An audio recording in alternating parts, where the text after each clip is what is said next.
Regresamos a Es Noticia y vamos a abordar un tema que en los últimos días ha estado en la palestra. El sistema de AFP, que esta semana cumplió 36 años desde su implementación.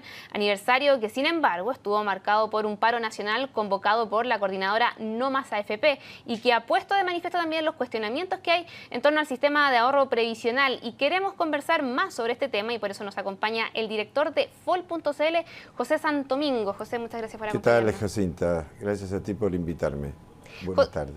Buenas tardes, pues. José, ¿qué le ha parecido, si ha podido verlo también lo que ocurrió la semana pasada, justo en una época simbólica, ¿no? Cuando ya se cumple un aniversario más de este sistema previsional que ha estado muy cuestionado en nuestro país, se produce esta paralización con lo que se vio en las calles también, algunos incidentes, pero con este llamado de esta coordinadora No Más AFP a volver a un sistema de reparto? ¿Qué opinión le merece eso? Bueno, acá dividiría los temas en dos. Uno es la forma. En la forma estoy totalmente en desacuerdo. Creo que llegar a los extremos que se ha llegado, de violencia, de destrozo, creo que no conducen a nada. Si realmente creemos en un sistema democrático, es en base al diálogo, hay representantes, y por lo tanto es un tema de tremenda seriedad, de tremenda importancia. Me voy a referir por qué, pero no es la forma. Y por lo tanto se ve, a mí en lo particular, que no veo intenciones claras de que solo sea el tema de las pensiones, sino se está incubando demandas de otro tipo. ¿Cómo cuáles? Demandas de tipo social, porque en definitiva agrupa a otras entidades, a otros gremios, que no tienen nada que ver en particular con el sistema de pensiones. A esto se suma que justo fue hecho en un momento crucial cuando se debate el reajuste del sector público. Entonces, ¿Usted cree que eso tuvo que ver en que se fijara ese día y no en la conmemoración, digamos, de... A ver, yo creo que coincidió, creo que esto se planificó con mucha antelación y evidentemente las personas que del movimiento No Más AFP no sabían en ese momento, un par de meses atrás, que se iba a producir esto. Pero efectivamente creo que se está un poco desdibujando el mensaje.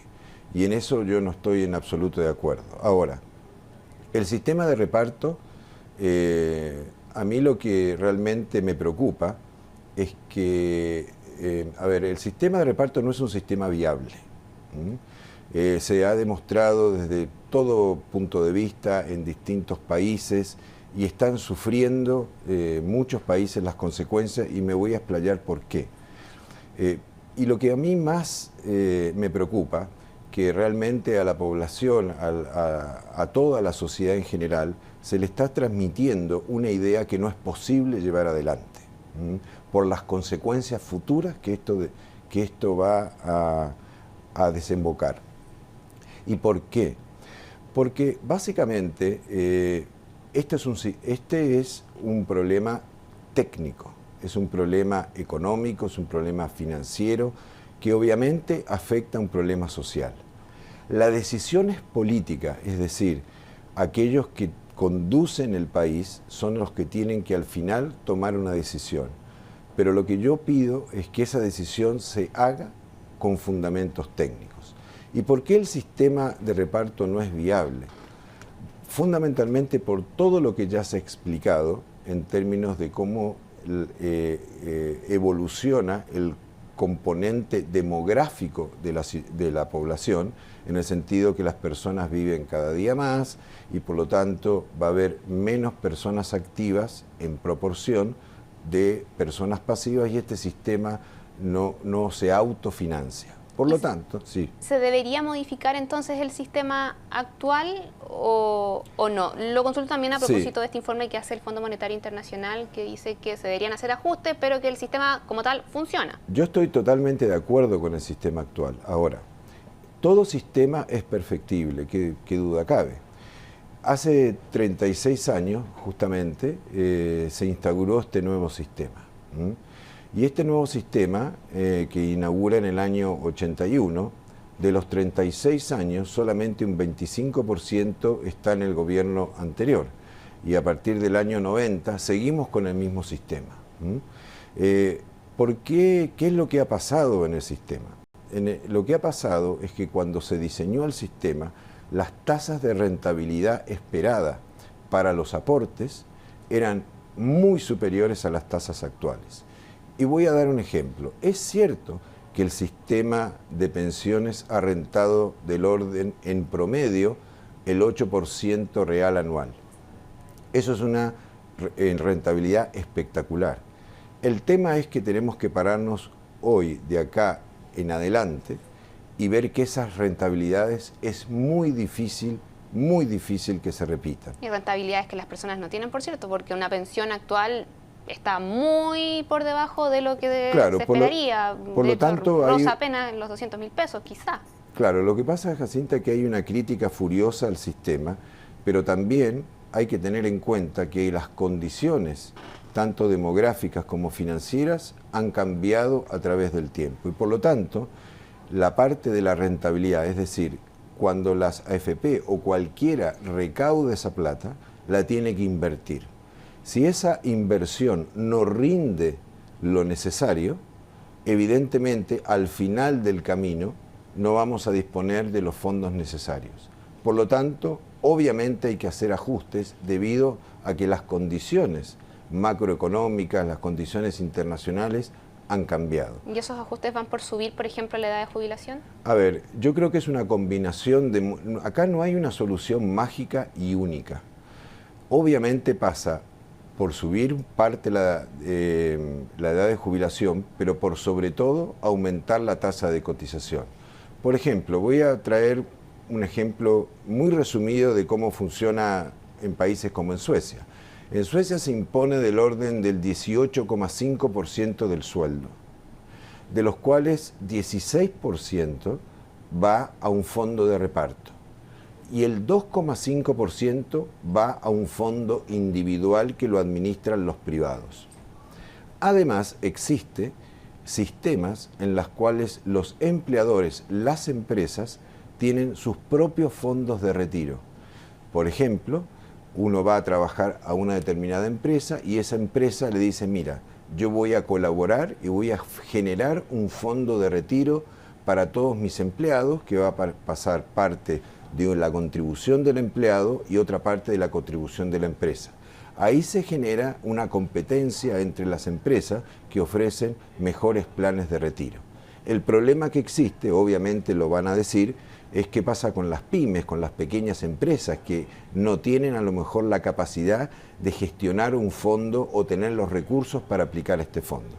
Pero sin embargo, así funciona. Ahora, lo llamativo es que en el caso particular de Suecia, la gente más o menos, jubila con 2/3 de su última renta. Pero lo importante es que de esos 2/3, el 40% viene dado por la parte de reparto y el 60% por la parte que uno hace de contribución privada. Pero ahondemos, y a propósito de que usted menciona ese punto, ahondemos en la situación de Chile, porque el gobierno también hizo una propuesta en su momento que está con esta alza en la cotización con cargo al empleador, pero también con la definición de dónde van a ir también estos 5 puntos de aumento, si a una cuenta individual o a este pilar solidario también que se anunció. Exacto. ¿Cómo debería ser según usted? Para mí, en mi opinión, debería ir la mayor parte a un fondo individual. Esa es mi opinión, porque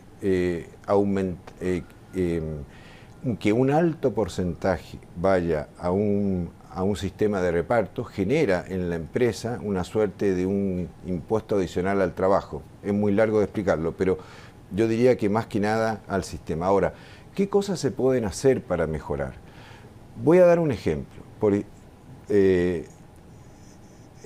Hoy en día, las tasas de interés, porque obviamente cualquiera que recaude esa plata, sea el Estado, sea un privado, sea una situación mixta, se va a ver enfrentado al problema de invertir esa plata.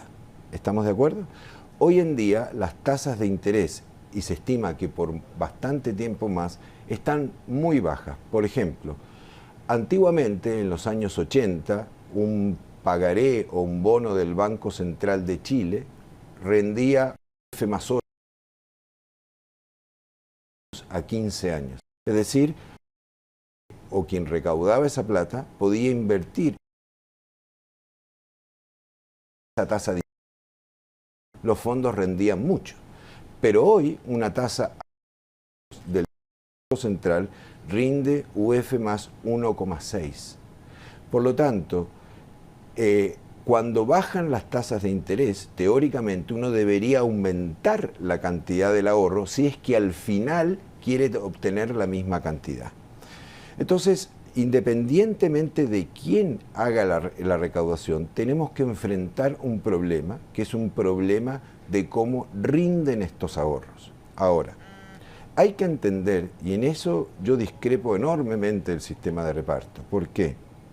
Porque el Estado, como tal, no genera recursos. El Estado existe, o el Estado puede entregar beneficios a la población en la medida que haya actividad privada. ¿Por qué? Porque el Estado se nutre de los impuestos que recauda de la actividad privada. Por lo tanto, esa cantidad de plata que tiene el Estado es limitada. Y el Estado enfrenta, como cualquiera, un problema económico, que son múltiples necesidades y recursos limitados. Ya vimos lo que pasó con la reforma educacional, los problemas en salud, justicia, seguridad y un largo etcétera. Señor Santomingo, está muy interesante la conversación, pero lo vamos a tener que interrumpir también un poco porque nos está llamando la noticia desde el Estadio San Carlos de Apoquindo. Le agradecemos eso sí que haya tenido esta conversación con nosotros acá en CNN Chile y